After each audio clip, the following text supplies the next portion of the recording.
From all over our great nation, we're here to kick off your day with a smile. And the national media should be reflecting and reporting what's happening here. You will notice the northwestern accents. Whether you're with us on TV, radio or online, every morning it's breakfast from 6 a.m. Hope you can join us.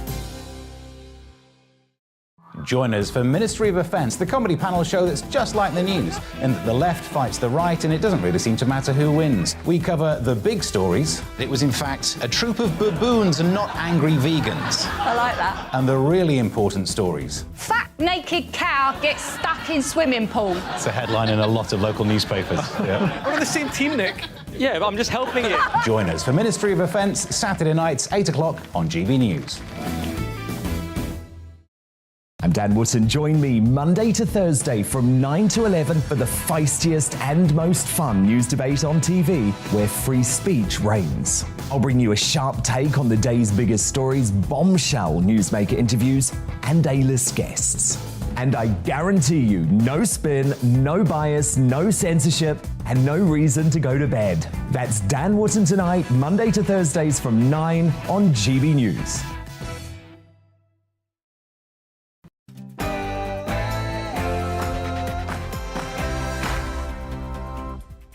Hello and welcome to a special edition of The Briefing as the Prime Minister's future hangs in the balance. Yeah, Tory MPs are set to vote on whether to keep or ditch Boris Johnson as their party's leader after a vote of no confidence was announced this morning. The Prime Minister needs to win the backing of more than half his parliamentary party to stay in place. We'll talk live to two Conservative MPs and a Labour shadow cabinet member to hear their thoughts. Also breaking this hour, a GB News exclusive as a Downing Street source who attended multiple lockdown gatherings tells us that Number 10 partied while the PM was in hospital.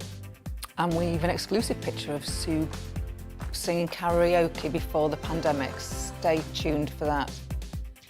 And we'll be asking polling expert David Cowling just how damaging the Partygate row has been for the Prime Minister and government. Give us your political briefing. Send in your views and opinions by emailing gbviews@gbnews.uk or tweet me at gbnews.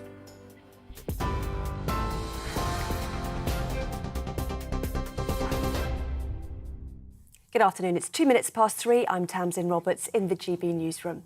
The Prime Minister's anti-corruption czar, John Penrose, has resigned and says Boris Johnson should follow suit. After Partygate and weeks of speculation, the Prime Minister will face a vote of confidence this evening. Dozens of MPs have declared their support for Boris Johnson, although former Tory Chief Whip Andrew Mitchell says he'll be voting against him.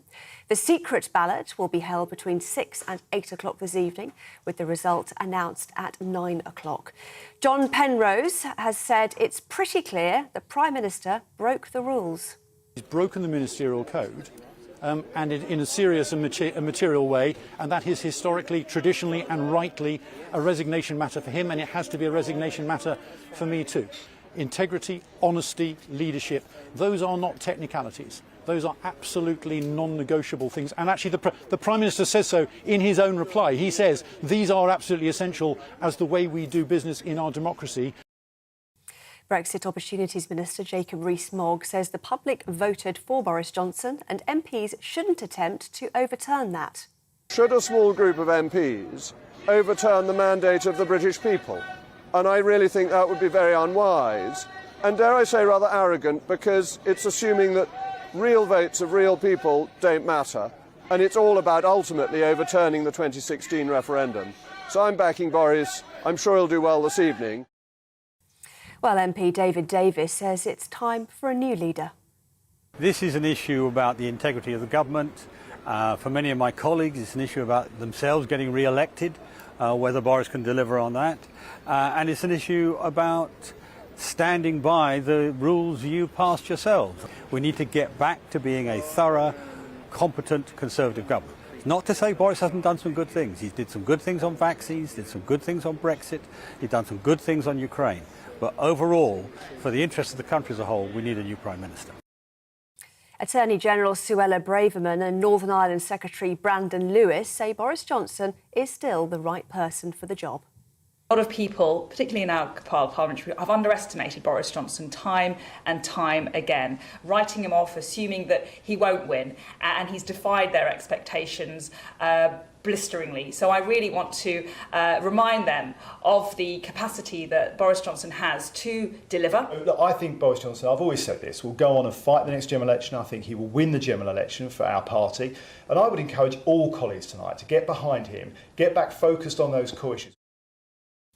Speaking to GB News, Work and Pensions Secretary Therese Coffey says the Prime Minister has her vote. No, I'm fully supporting the Prime Minister. It's Boris who got the highest share of the vote in 2019 since 1979, got the 80-seat majority, and it's that manifesto and that leadership which got us that majority. Of course, COVID has somewhat derailed things, but even on that, I'd say to you he got the big calls right, and that's why I will certainly be supporting him today and encourage my colleagues to do so. Tory MP Andrew Bridgen, however, says Boris Johnson can't be both a rule maker and a rule breaker. Oh, I think he has got the big calls right with the help of the parliamentary party. But, I mean, that doesn't excuse the fact that he's overseen a culture of disregard for his own COVID rules in Number 10. Old adage was if you're on the front page of the papers for 6 or 7 days in a row, you had to resign. This is going to be 10 months, and it's completely distracting from the government's day-to-day business. GB News has uncovered that Downing Street staff held a gathering while the Prime Minister was in hospital with COVID. The event with alcohol took place in the Number 10 garden. An insider, whose voice has been disguised here, says there were many more rule-breaching parties the public still don't know about. Sue Gray didn't have confidence that those parties covered in the report was an exhaustive list. She does say there could well have been more, and there were. For example, I think when the PM was in hospital, there was a party, or not a party, but a gathering in the garden with alcohol, and the PM wasn't in residence. And often these parties were disproportionately on a Friday when the PM goes to Chequers. To other news now, and the UK is sending its first long-range missiles to Ukraine. Boris Johnson confirmed the move in a phone call to President Zelensky, saying the UK can't stand by as Russia flattens cities and kills innocent civilians. It's after air-launched cruise missiles struck rail infrastructure in Kiev for the first time since April. A British man accused of trying to smuggle artefacts out of Iraq has been sentenced to 15 years in prison. Jim Fitton, a 66-year-old retired geologist, was arrested in March at Baghdad International Airport, carrying small fragments of ancient pottery. His lawyer says he'll appeal the verdict on the grounds that he had no criminal intent. A German man arrested at the same time was acquitted of the same charges. Thousands of British travellers have been left stranded after flight cancellations across Europe. Passengers booked with British Airways, TUI, Wizz Air and EasyJet are all affected as airlines continue to struggle with severe staff shortages. Transport Secretary Grant Shapps says the government will work with the industry to avoid further transport chaos. This is GB News. We'll bring you more news as it happens, of course. Now, though, it's back to Gloria and Alex.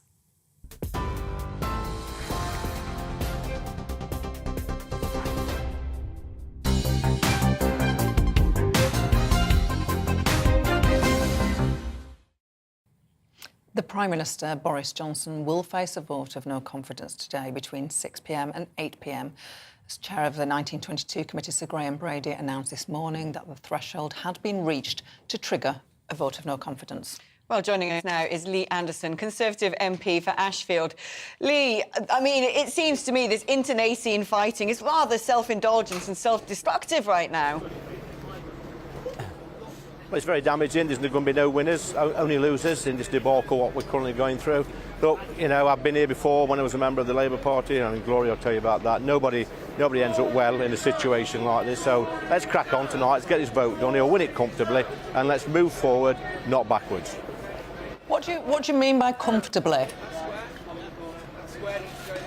He'll win it easily. He'll win the vote easily tonight. I'm confident of that. I've been talking to colleagues all morning. Yeah, there's a bit of shenanigans going off, Gloria, as you know. There's a bit of dealing back in the back rooms, if you like, of Parliament. Lots of MPs saying one thing and may do another thing, but I'm fully confident that the boss will come through tonight. Damaging is this ahead of two by-elections on the 23rd of June, where it looks at the moment that the Conservatives are likely to lose their seats? Well, let's see. You know, by-elections are by-elections. You know, governments never normally do well in by-elections. Let's not forget that just last year or so, we took a seat in Hartlepool. But you know, by-elections, low turnout. We've been in power for 12 years. You know, normally the government in power will struggle to keep all of them seats. But let's see what happens. You know, we've got a general election in 2 years, and I think we'll do well in that. Do you really think that you are the MP for Ashfield because of Boris Johnson rather than because of Brexit and Jeremy Corbyn? I think it was a mixture of a few things. Firstly, idiots like this we've got over here, Brexit man, who's shouting and bawling, trying to interrupt. He was one of the reasons that the Red Wall got so many votes. Yes, Boris May played a massive part. And believe me, Gloria, if Jeremy Hunt had been in charge, I wouldn't have been stood here now talking to you. So I owe my job to Boris and Brexit and a bit of Jeremy Corbyn as well. Now, I've heard the word leadership a lot today. It was, of course, what was called into question in the Sue Gray report. It's the word being used by a lot of those coming out to defend Boris Johnson, saying he's shown great leadership. But my question is, how good is his leadership when you've got all these little factions of Conservative MPs willing to go to war against their own leader at such a critical time? What's going on? Well, look, yeah, well, since I've been elected, there's been this tiny minority of MPs that are probably ex-ministers. They've been frozen out in the cold. There's quite a few Remainers in there as well, and people who just don't like Boris. So we're always going to have that clique of people. They're going to try and cause mischief. They've got the mischief. You know, they've got their hour tonight. We've got a vote at 6 o'clock. So let's bring it on. He's going to win, and let's crack on. We're doing what we promised to do. Lee Anderson, Conservative MP for Ashfield. Thank you. Thanks for your time today. Well, let's bring in GB News political reporter Catherine Forster. Catherine, what is the latest on the ground? Are things still looking OK for Boris, or is it getting a little bit difficult? We'll find out at 9 o'clock, won't we? So he needs 180 to win. Because there's 160 to 170 already on the government payroll, in theory, it shouldn't be too difficult. But, of course, it is a secret ballot. There's about 105 MPs that have come out publicly today in support of Boris Johnson. We've also found out in the last hour that Sir Graham Brady rang Boris Johnson yesterday ahead of the Jubilee pageant to tell him that the threshold had been reached. So Boris Johnson sat there, we were all watching the pageant, sitting there with the cameras on him for several hours, knowing that this was coming, and then met with his team and plotted for several hours last night how to fight back. Part of which, of course, is the letter that's been sent round saying we want to lower taxes, 14 million people voted for me, etc. So if he wins, we don't know people expect him to win, but we don't know what margin he will win by. And then the hope is, from Boris Johnson, that they can unite as a party and just move on. Is it that simple, Catherine? I think we can't say much for certain, but I think what we can certainly say is that hope, it's not going to happen, is it? They're not going to be united. They're not going to move forward because, apart from anything else, there's two by-elections coming up on the 23rd of June. They are currently expected to lose both of those. Those are both Red Wall seats and traditional Tory, Tiverton, Honiton and Devon. If he loses both of those, that will set a lot of alarm bells ringing. So there's that. And also, of course, there's the Privileges Committee investigation, which is not expected to report until maybe September, October, into whether he knowingly misled Parliament. And, of course, although in theory he's safe for a year, the 1922 committee can, in fact, change the rules and say, OK, so we're going to change it now. Let's come back and have another go in 3 months' time. So safe, no. And normally, once it gets to the point of a no confidence vote, it is the beginning of the end, sooner or later. But usually, Boris Johnson has been different, traditionally, in lots of ways, hasn't he? But yeah, there are those who say that, you know, for him to leave 10 Downing Street, he'll have to be dragged kicking and screaming out of the front door. They all do. I think that's absolutely right. There's no way that he's going to go voluntarily. But, I mean, the Conservative Party's always had a really sort of transactional relationship with Boris Johnson. They elected him not because they thought he was fabulous or that they thought he was particularly... He doesn't have very, very many friends in Parliament. They elected him purely because they thought he was a winner, and indeed he was, and he did get Brexit done, and he did get an 80-seat majority. But is he still a winner? 2/3 of people since Partygate started have been saying that they think he should resign. Can they move beyond that? Will people forgive and forget in time? Or will they come back to punish them at the next election if they don't get rid of him now? Or could we be on for an early general election? He could seek a mandate from the people. I mean, she says, thinking, oh, please, not another one, to quote Brenda. Brenda from Bristol. Oh my goodness.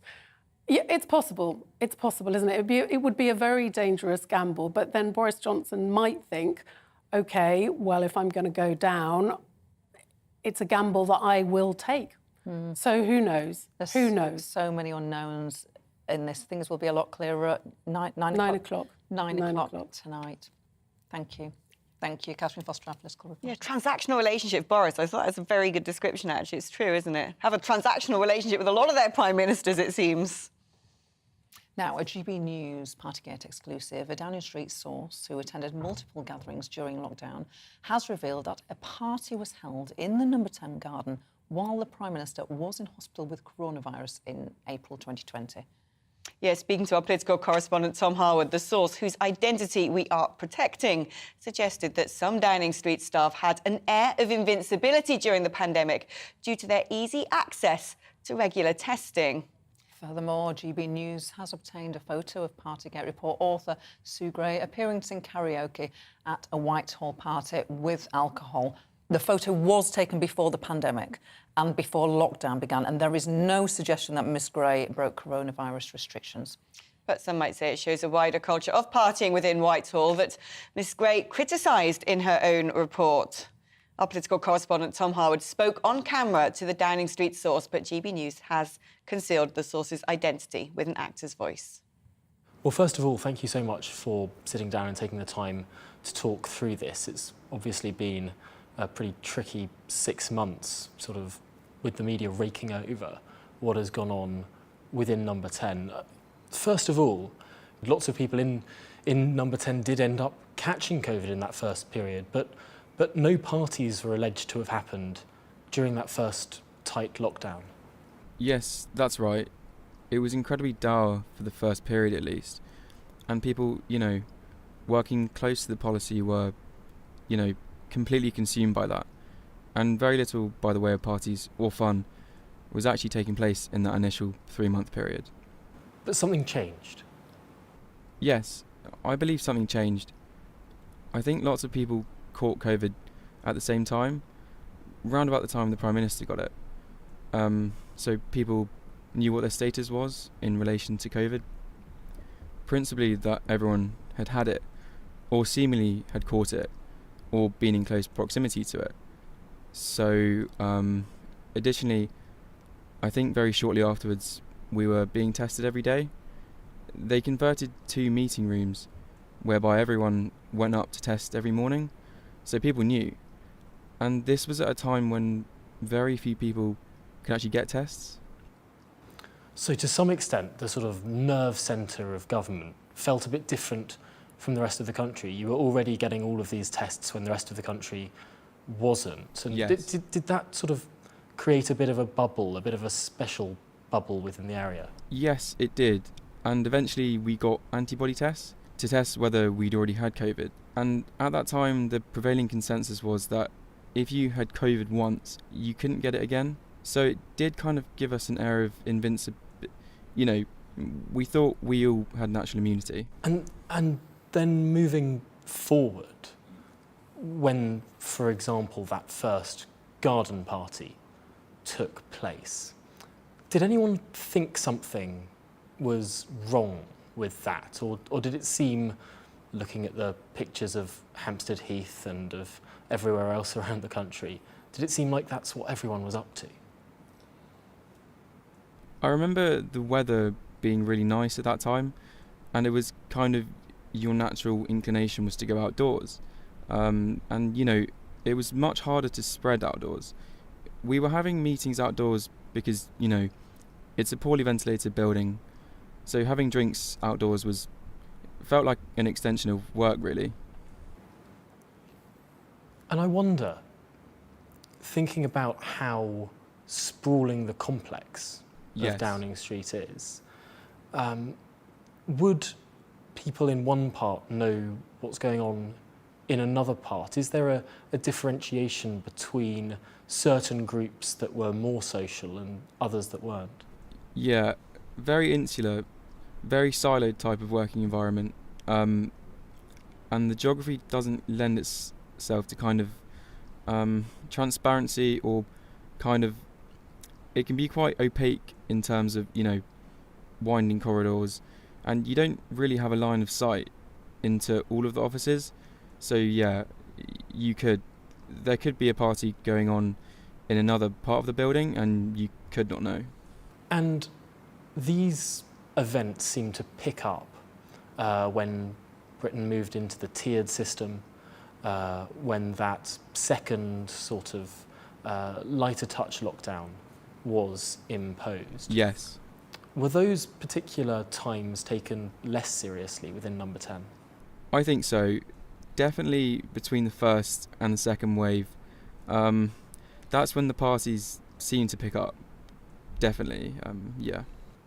Talking about the culture within Number 10, there's been a lot of reporting that the culture is set from the top. Just how many parties, in your view, because there's obviously a contested definition there. Yes. How many parties did the Prime Minister attend? I can't be sure exactly. Probably not many. But I think one of the telling things from the report was that Sue Gray didn't have confidence that those parties covered in the report was an exhaustive list. She does say there could well have been more, and there were. For example, I think when the PM was in hospital, there was a party, or not a party, but a gathering in the garden with alcohol, and the PM wasn't in residence. And often these parties were disproportionately on a Friday when the PM goes to Chequers. So that was a gathering that has so far not been reported, that took place in Downing Street's garden with alcohol while the Prime Minister was in hospital, potentially while he was in intensive care. I think he was in the clear at that point, but it was towards the end of the week, and he certainly hadn't been discharged yet. A lot of the fines have gone to more junior members of staff. As far as you know, how have these fines been given out? Has it been fairly regular, fairly predictable? Not as far as I can see. There are people who are shocked to have got one. There are people who are shocked they haven't got one. So I think it seems patchy and ambiguous. There are people who are shocked to not have received a fine. At least 2 that I know. Do you think that people working in Number 10 were more influenced by what was going on outside Number 10, particularly with younger people? We know that the compliance with these rules tended to be lower than the compliance amongst older people. Could that have been a factor? Yes, I think so. Without knowing kind of the demographics and the age profile of those who had got fined definitively, but anecdotally, people in their 20s are more likely to make mistakes. They're more likely, and it was a mistake, by people who I think had clarity around what their own status was in relation to COVID. Through daily testing, the antibody testing that they actually brought into the house, we had to go up and have blood taken, and we got results saying whether we had antibodies or hadn't. And obviously that affects your mindset. I think people all over the country, if they'd had COVID, they feel that potentially, at least in the short term, they're at less risk of not getting it again. To some extent, did Downing Street start to feel like one household unit? Always quite. I think disparate in many ways. different teams working, as I say, because of the geography, so kind of sparse and far-flung, people could be working. You didn't always see people, but you know, certainly the press office. We did get to know who was in the building, and it was a pretty regular pattern of who was in and who was out. You have to remember, the whole of the country was locked down, so we were walking in, you know, empty tubes, empty roads, empty trains. It felt like a complete ghost town. And then you stepped through the front door and saw people. I think that was particularly hard for people who live alone, younger people that live alone in small flats. A lifeline, really, for those people. So it doesn't surprise me that some may have got carried away with it and, you know, used the experience and unique time that was.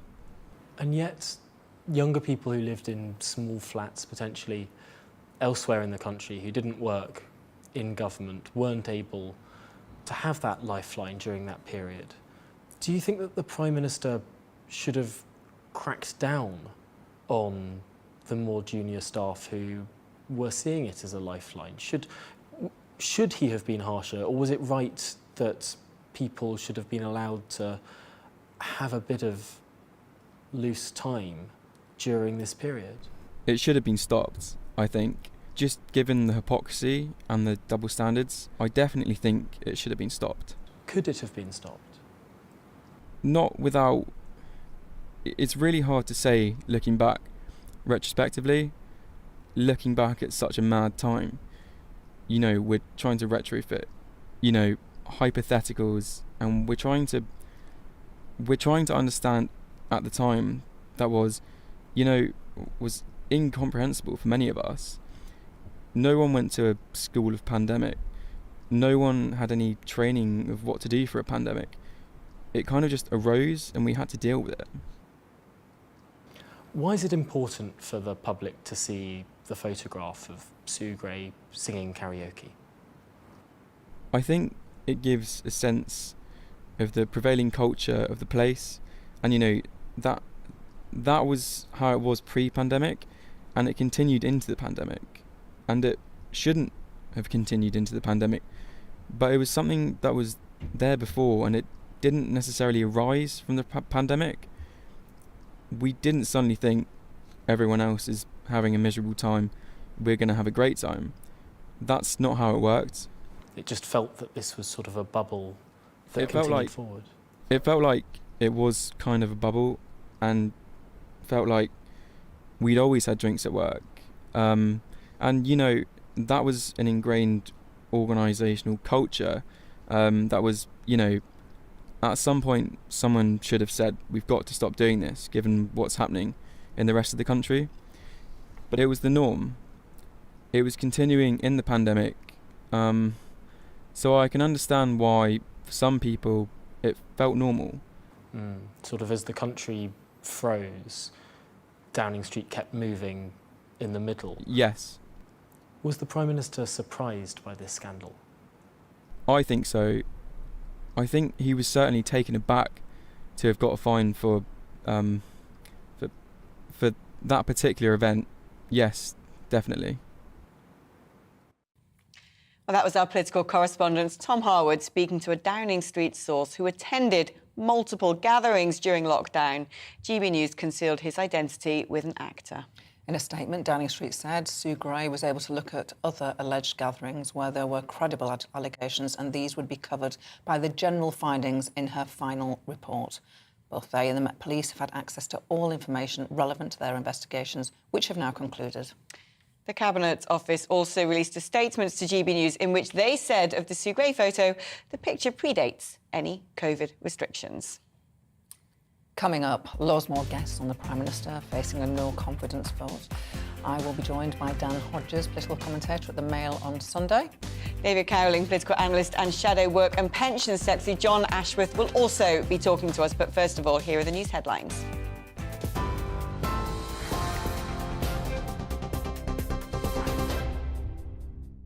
Good afternoon, it's 3:29. I'm Tamsin Roberts in the GB newsroom.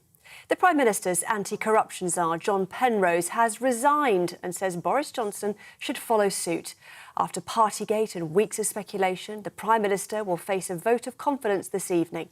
Dozens of MPs have declared their support for Boris Johnson, although former Tory Chief Whip Andrew Mitchell says he'll be voting against him. The secret ballot will be held between 6 and 8 o'clock this evening, with the result announced at 9 p.m. GB News has uncovered Downing Street staff held a gathering while the Prime Minister was in hospital with COVID. The event with alcohol took place in the No. 10 garden. An insider, whose voice has been disguised here, says there were many more rule-breaching parties the public still don't know about. Sue Gray didn't have confidence that those parties covered in the report was an exhaustive list.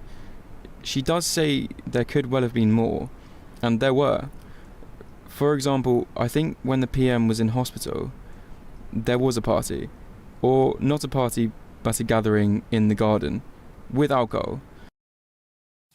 In other news, Boris Johnson has spoken to Ukraine's President Zelensky, confirming the UK will deliver long-range missiles.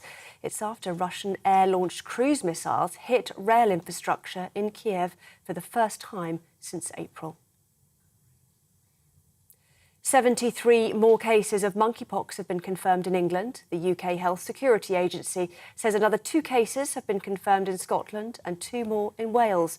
It brings the total number of infections across the UK to 302.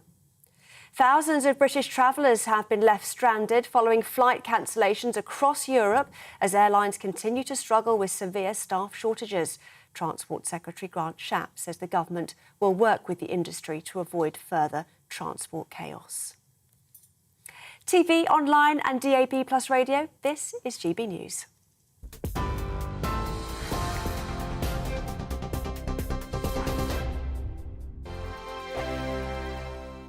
We are GB News. We're right across this great nation. On TV, on radio, on digital. Absolutely everywhere. We don't talk down to you. We embrace all voices. With honest and civilised conversation. We're not part of the establishment. We're one of you. And we're only getting started.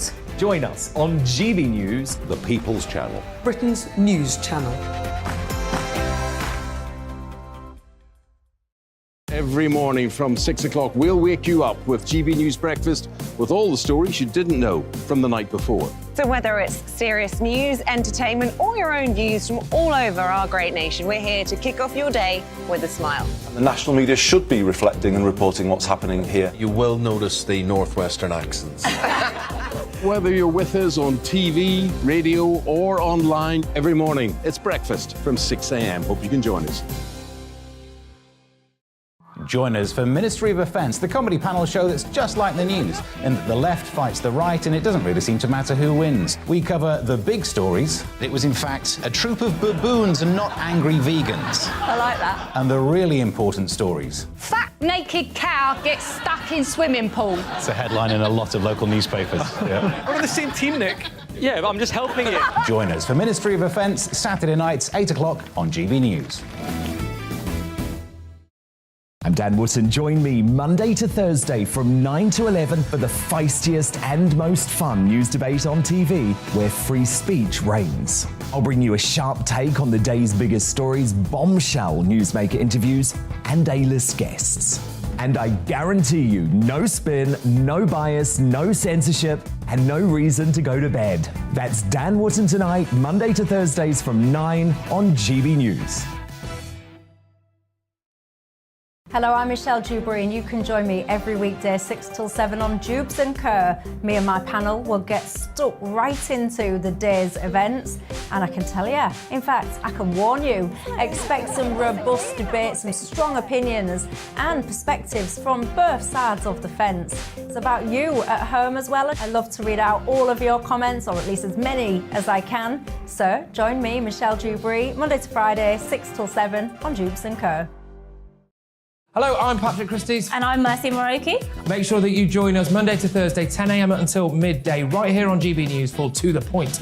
We're not afraid to talk about the topics that matter to you or the big topics that always matter. We cover absolutely everything, from the breaking political stories of the day to law and order, what's going on in the channel. We're not afraid to hold people to account. We always make sure we include your views on our show. Indeed, if you're thinking it, you can guarantee that we're saying it. So make sure you join the conversation with us 10 a.m. until midday, Monday to Thursday, for To The Point on GB News.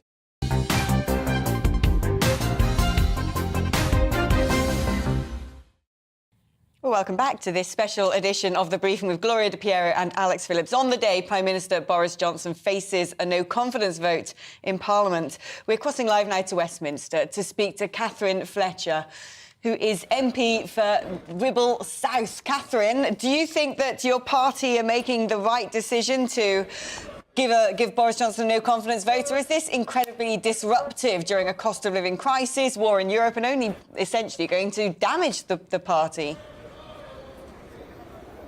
Oh yeah, nice to speak to you. I'll just clear one thing up. So I'm the MP for South Ribble, and for colleagues south of about Birmingham, that would be the bit under Preston. It's probably just easier to explain it. Yeah, I'm supporting Boris today. What I got into this political game for, I didn't even join the political party till I was 36, and I joined because I was looking at the opportunities that the north of England didn't have compared to, say, London and some of the big centres. You know, that was at the heart of our manifesto, and all this to me is the type of stuff I joined to not get involved with. I joined to do a job for my people, our people, the people of South Ribble, the people of Lancashire, the people of the northwest of England, and I just want to get on with it. There's a poll just out from Savanta Comras which says that 61% of voters think Tory MPs, you guys, should vote to remove Boris Johnson as leader tonight. Are the voters wrong?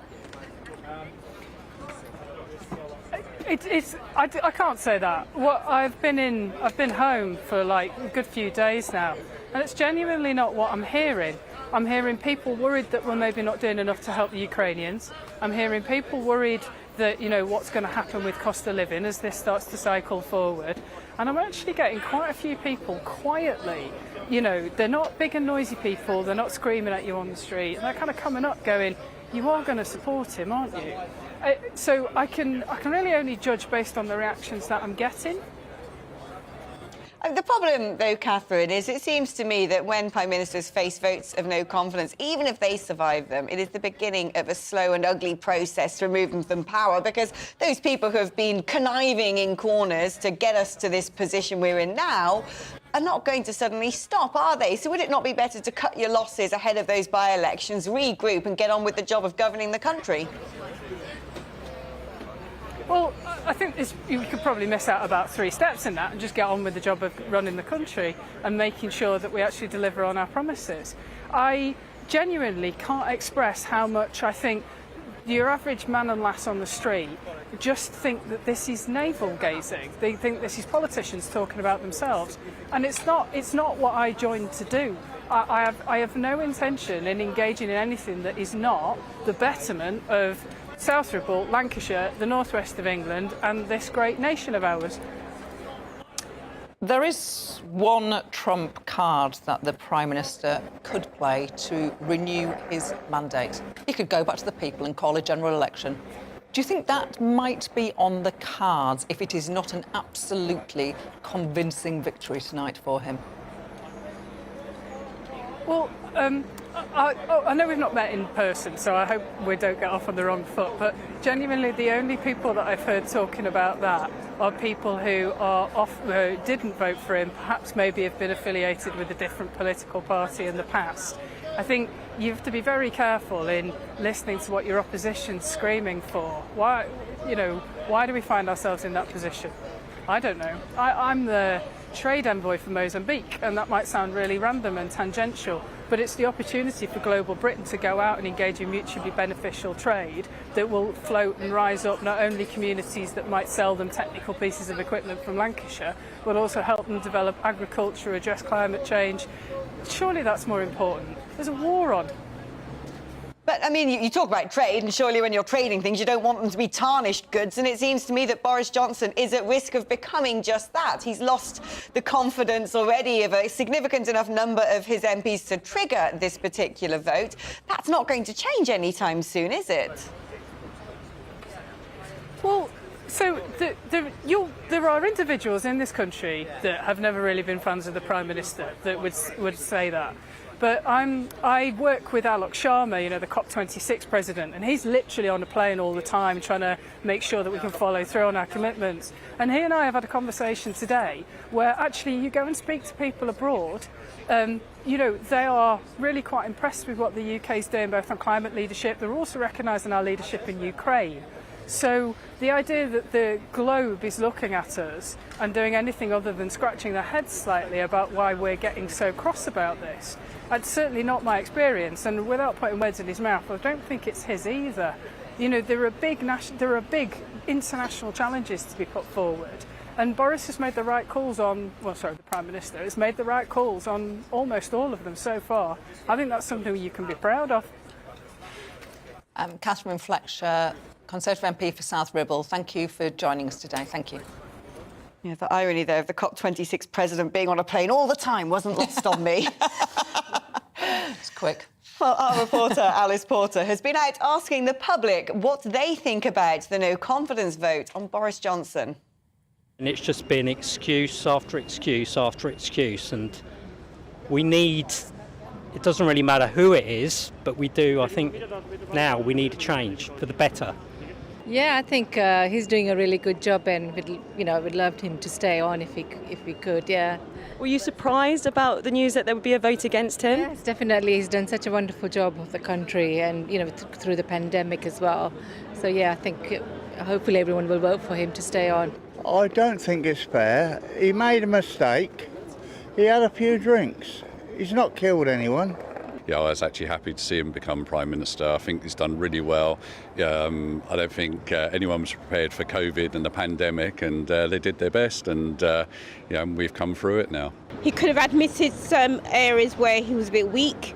We're all human, in leadership, and try to be a bit more supportive to the public as well about how to get through the whole restrictions and everything else. And then to have it backfired with a party. He should have waited until the Queen's Jubilee, and then we all could have celebrated and have a party. Well, let's bring in opinion polling specialist David Cowling, who's with us in the studio. David, I cited one opinion poll, Snap poll, which has been done today, saying most voters would like Tory MPs to trigger a vote of no confidence. But the Conservative MP we're speaking to said, well, that's not what she's hearing on her doorsteps. And there's another poll which has come out with 58% saying that confirming the poll that you first mentioned, Gloria. So there's two opinion polls that have come out. I mean, the things aren't necessarily, totally in conflict. Opinion polls are random samples of the population as a whole. The MP is out in specific areas within her constituency. The constituency itself is, in its own geographical area. So it's conceivable that one could see, responses in a constituency that seem a little at variance with the national opinion polls. But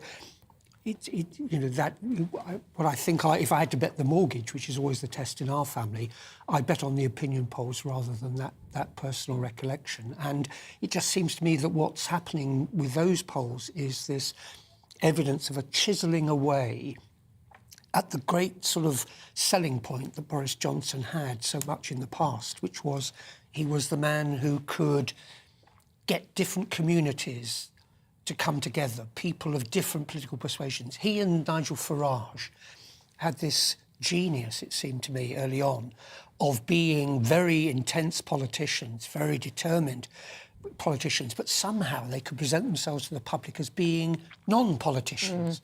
They were blokes. It's a real skill. And they stood outside of that. And he's played that, but it just seems to me that these opinion polls seem to suggest that luck's run out. I mean, would you potentially posture that people like Boris Johnson are perfect for certain situations and certain types of politics, the campaigning-style politics? And when it comes to governance, especially in a crisis, people do look for perhaps sort of a bit more gravitas. And the optimism is all very well, but what Partygate might be suggesting to voters is that he doesn't have that weightiness that they feel that they need right now. I think there's a great deal of truth in that. I mean, he hit the pandemic which would have tested anybody to almost destruction, as it tested the country almost to destruction. So it had enormous challenges, unprecedented challenges. And I think that brought home to a number of people that he wasn't the sort of... He didn't have the gravitas, if you like. The jocular bit in times when things are going well was fine, and affable and all the rest of it. But when it comes down to some really serious stuff, where the whole, the health of the nation and the direction of the nation after Brexit and the rest of it, detail that needed to be addressed, he wasn't the person for it. And I think that sense has somehow seeped through into the consciousness and doesn't help him at present. You have lots and lots of experience in politics and in political science, in polling. Your final thought, you've been with us for many hours and we thank you for it. If there's one thought that you would like to leave us with today on the state of politics and Boris Johnson's fortunes, what would it be? I cannot see how the Conservative Party can really get through in a fighting condition the next election with Boris Johnson as its leader. What's happened is that he has broken something. He's broken a chord. It's an emotional chord. People were willing to forgive him for other things, but the thing about people not being able to bury see their relatives buried, see people in hospital who are dying, to actually contrast that with Partygate has broken something really significantly, and I don't think that's coming back. And insofar as it doesn't come back, then I don't think he's the man who's going to lead them to the next election as a victorious leader. David Cowling, thank you. That was a very interesting final thought. Of course, time will tell whether your analysis or your predictions are correct. But we thank you for spending the day with us today. Well, understandably, the opposition has been vocal since Partygate first emerged in calling for the Prime Minister to resign. And giving their reaction to today's events and ahead of the all-important vote this evening is Labour Shadow Work and Pensions Secretary Jonathan Ashworth MP. Jonathan, was it music to your ears this morning when you heard that Boris Johnson was facing a no-confidence vote? Or would Boris potentially staying in place give your party more momentum to go ahead and win those by-elections coming up on the 23rd of June? No, I wouldn't say it was music to my ears, because I'm depressed about the state of the country that Boris Johnson has put us in. And I would rather we had a government focused on the issues that matter. The fact that people are skint because of the Tory tax rises, the fact that your wage packet doesn't stretch anymore because prices have got out of control, the fact that employment is actually 500,000 lower today than it was pre-pandemic. These are the issues that we want the government focusing on, but they're completely ripping themselves apart. You've had a parade of Conservative MPs, some saying ditch Johnson, some saying they're going to keep Johnson. It's a complete distraction. In the end, what we need is a Prime Minister who will restore integrity to Downing Street. The national interest would be better served by Conservative MPs getting rid of Boris Johnson today, because we actually need a government that can really focus on the issues impacting Britain, not focus on this ongoing soap opera of whether Boris Johnson survives or not. I wonder if I can bring your personal experience to bear, in the sense that you worked for Gordon Brown. You were an advisor to Gordon Brown when he was Prime Minister. You were in Downing Street. And there was, a quite serious attempt to destabilise him with cabinet members resigning. Just how destabilising is it to be at the centre of a storm? What would Downing Street be like today on a day like this? Well, obviously I was in Downing Street, and you are working hard to talk to your Labour colleagues in that circumstance. But there was a fundamental difference. Gordon Brown had a sense of mission and a sense of a plan about what he wanted to do to steer the country through the global economic meltdown. There is no mission, there is no equivalent plan from Boris Johnson. All his energies are focused on his own personal survival, not the economic survival of people in Ashfield or people in Leicester. And I think that in the end is why the Tory MPs are so unhappy with Boris Johnson, and why the country is so unhappy with Boris Johnson. At least with Gordon Brown, we had a plan to get people into work, to help people through that global economic crisis. All right, in the end, he lost an election, but he didn't lose it outright as many were expecting. I think the British public have made up their minds on Boris Johnson because he's got no plan to help people at the moment. Now, if Boris Johnson survives the vote of no confidence tonight, but indeed faces votes of no confidence for more than 80 of his own MPs, that would suggest, wouldn't it, that he's lost his majority, that actually if this were put to Parliament as a vote of no confidence, he could well be ousted. Would the Labour Party consider doing that, do you think? Well, authority is clearly draining away from Boris Johnson, and it means that he's completely disabled from focusing on the issues that matter. You know, he's put up tax. We know he's put up taxes. He's cut vital support like universal credit that many working families rely on. But he's got no plan to deal with the fact that prices are going through the roof, the heating bills are going through the roof, that pensioners are seeing a massive cut in the value of their state pension. And he won't be able to focus on these real issues because the whole of the government is more obsessed with whether Boris Johnson survives or not. The national interest really would be better served by Boris Johnson leaving the stage, but it's up to Tory MPs tonight to actually show a bit of courage and put the national interest first. And let's see where we get to after the result at 9 o'clock.